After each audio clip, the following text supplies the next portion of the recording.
por outro lado, ele tem que enfrentar o problema da indústria, o problema dos serviços no Brasil, que não é simples, no mundo onde estamos caminhando para uma interiorização de cadeias produtivas em alguns países. Os Estados Unidos, por exemplo, ele está pegando o setor estratégico de tecnologia, que é o chip, o semicondutor, internalizando nele. Ele não está querendo mais deixar só lá em Taiwan, que é o maior produtor do mundo, porque ele... Ou seja, o mundo está tá criando um novo paradigma, vou chamar assim, industrial, dentro de uma situação ainda neoliberal. Só que um país como o Brasil, ele não consegue enfrentar problemas estratégicos de deixar de ser um exportador de bens primários. Ele precisa exportar coisas de alto valor. Ele precisa ser capaz de produzir um GPT aqui. Nós não conseguimos produzir. A gente consegue fazer aplicativo. Pegar um modelo treinado e criar aqui com as startups, com outras empresas. Agora, a base para rodar aquilo é uma base descomunal, computacional gigante. E está lá no mundo rico. Eles estão concentrando isso. E o louco é que o próprio governo, por causa de custo, porque é mais barato você hospedar sistemas na Amazon, por exemplo, ele entrega tudo, porque o neoliberalismo fala, tem que ir pelo mais barato. Só que, claro, o neoliberalismo, nesse ponto, não é nem tão ruim, porque você comprar alguma coisa mais barata não é ruim, só que tem um problema. Tem a coisa estratégica, que você precisa começar a criar alternativas para você se desenvolver também, para você ter condição de não ser simplesmente um subserviente ou dependente extremo de soluções que são dos outros. Então, você tem que fazer uma política que comece, use a dos caras e comece a fazer. Tudo isso é um problema com um congresso que a gente tem desse, com uma imprensa que a gente tem dessa. Por exemplo, eu achei muito curioso, até escrevi um artigo. O meu amigo Morozov veio no Brasil. O Morozov é um dos principais críticos das Big Techs desde 2008. Ele é autor do livro Net Delusion e outros, o texto que ele populariza a expressão Big Tech, né? Ele fala do solucionismo. Aí ele veio no Brasil e falou assim, regular é uma coisa importante para conter o poder dos caras, mas regular não resolve. Precisa criar soluções brasileiras. E aí precisa do Estado. É isso aí. Muito louco isso. Eu queria falar um pouco sobre inteligência artificial contigo. Nós estamos entrando numa nova fase, né, Sim. Da internet, dos computadores, de como lidar com softwares. O que isso vai revolucionar, deixa eu ver, que pode revolucionar do ponto de vista das relações sociais e também geopolíticas, se tem alguma possibilidade de a gente entrar em algum momento, pelo que eu entendi, você está dizendo que não, nós estamos fora de novo. Nós estamos fora, Renato, como nunca estivemos no mundo industrial, que é o seguinte, na nova divisão internacional do trabalho, na nova divisão digital do trabalho, Renato, cabe a nós entrar com o seguinte, fornecedor de dados da nossa população, e com as nossas empresas, a gente deve participar do ecossistema de inteligência artificial como produtor de aplicativos. Deu para entender? A gente tem empresas muito sérias, pegando as APIs, por exemplo, do GPT-3, 4, pegando APIs de outros sistemas generativos, que é o inteligência artificial, modelos de linguagem, e desenvolvendo soluções aqui para a saúde, para as finanças, para a imprensa, para as prefeituras. É uma indústria pesada. Só que é o seguinte, Rovai, ela é secundaríssima. Ela não consegue vender lá fora, porque os outros também têm. Tem melhor que o deles. E ela faz parte secundária do sistema que gira em torno das Big Techs. As Big Techs criaram um sistema. Como que você rompe com isso? Você precisa, no caso do Brasil, é como na industrialização. Quem industrializou o Brasil não foi o setor privado, Rovai. Foi quem construiu a CSN. Foi o Estado. Aqui, se a gente quiser ter uma infraestrutura digital para inteligência artificial gigantesca, capaz de gerar muitas coisas nossas, a começar pelas universidades, fazendo uma infraestrutura única para as universidades que quiserem aderir, submetidas à nossa jurisdição, quem que vai ter que fazer isso? O Estado. Mas sabe o que eu me admirei recentemente? O poder dos físicos brasileiros.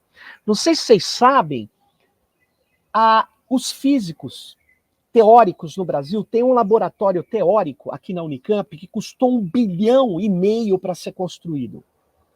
E aí você fala, você está criticando? Não, eu estou aplaudindo a capacidade que esses caras tiveram para fazer isso. E agora no governo Lula, no meio dessa confusão, eles conseguiram fazer um laboratório de aplicação do Lucicontron, aplicação de segurança para a saúde do lado, que vai custar mais 1 bilhão e tanto. Entrou no PAC. Ou seja, os caras são bons para caramba, porque tem que fazer isso mesmo. Agora, só isso de física e tal? Não.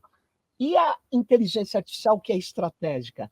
Aí nós somos ruins para caramba, eu me incluo nisso, porque a gente não consegue fazer os caras construir patavina nenhuma. O Serpro continua sendo barriga de aluguel da Amazon.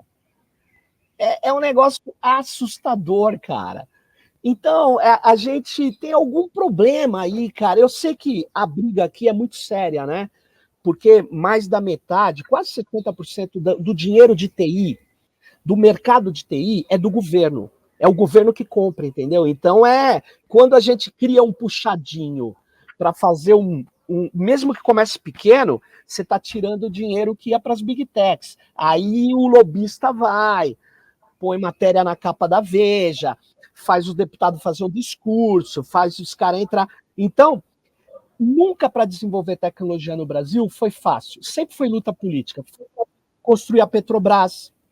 Queria lembrar que o Roberto Campos, o avô desse atual presidente do Banco Central, era uma das principais figuras contra a Petrobras. A campanha do petróleo é nossa. Ele dizia que o petróleo tinha que ser dos americanos, porque não vale a pena, era melhor comprar um petróleo refinado pelos americanos. A gente entrega o petróleo e pega o produto. O que está acontecendo hoje com inteligência artificial? Eles vêm aqui, tiram os dados e, com base no nosso padrão, eles oferecem serviços perfeitos, precisos. Mas, nós estamos gerando a maior riqueza para eles. E estamos deixando de produzir coisas interessantes aqui, porque a nossa cultura pode gerar coisas interessantes, muito interessantes. Tecnodiversidade é uma palavra que tem que entrar na rota aí. Então, mas a gente pode sim fazer isso. A França está começando a fazer isso, né? A França, que não é qualquer coisa, gente, eles estão localizando dados, obrigando a ter infraestrutura lá, porque eles viram que na guerra entre China e Estados Unidos eles ficaram vendidos. A questão é, nós temos muita capacidade tecnológica, muita gente boa. E eu gostaria, talvez as pessoas não saibam, aqui eu preciso falar, a sede operacional do Google no Brasil, durante muito tempo, eu ainda acho que hoje ainda é em Belo Horizonte. Por quê?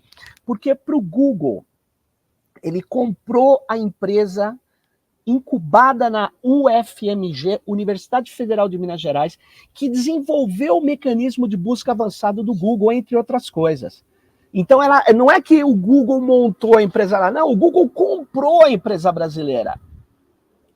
No momento onde as pessoas diziam, ninguém faz banco de dados como o Google. Não, claro que fazemos. A gente tem muita inteligência aqui, mas a gente tem pouca infraestrutura. Então, é isso que eu queria falar. Eu acho que na inteligência artificial, a gente tem esse status de desenvolvedor de aplicativo. É legal, mas eu digo, isso no mundo que você puxa a tecnologia para um lado ou para o outro, conforme o interesse, é mais ou menos como o Google faz com a gente aqui dos blogs, da imprensa alternativa. Se ele muda uma regra lá, Rovai, você, de repente, ele te derruba. Ele acaba com você. Por quê? Porque ele controla o cerne, o coração da coisa. Então, nós não podemos estar completamente... Nós podemos negociar, podemos ter uma parte deles, mas hoje nós estamos completamente reféns. Então, você vê a pesquisa que tem aqui nas universidades, é com a IBM, é com o Google. Pô, fica difícil. A gente precisa de uma infraestrutura e um framework, várias coisas para desenvolver tecnologia também aqui. E eu não estou dizendo proibir os caras de atuarem aqui, não é isso não. É a gente ter o nosso pedaço avançando, né? E é isso. Aí, se a gente for bom mesmo, a gente vai, né, cada vez precisar menos deles, né? E é isso. Então, eu acho que a gente não pode estar tão distante como nós estamos ficando do coração da inteligência artificial, daquilo que é mais importante, das pesquisas avançadas, das infraestruturas mais gigantescas que eles controlam. Só para você ter uma ideia, eu não sei se as pessoas sabem, o GPT-3, ele vai até 2021, a base de dados do GPT-3.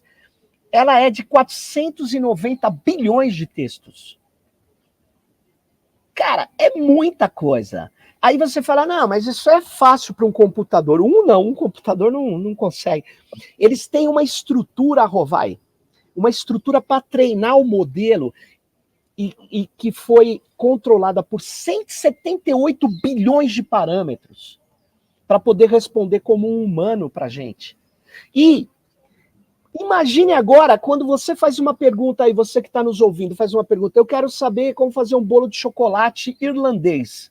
Pode fazer essa pergunta. Ele vai lá e traz, mas ele traz rápido. Ele faz uma consulta. Imagine a base de dados disso aí, gente. Então, essa hospedagem custa muita grana. Essa hospedagem até não é mais difícil, mas a gente precisa ter capacidade de construir esses grandes modelos de linguagem e construir outras coisas que não estão sendo construídas. A gente precisa disso. E para fazer isso, a gente precisa do Estado. A gente vai precisar do Estado, porque isso não é uma coisa de uma ONG, Sem Estado não há solução. Não há. Não vai rolar.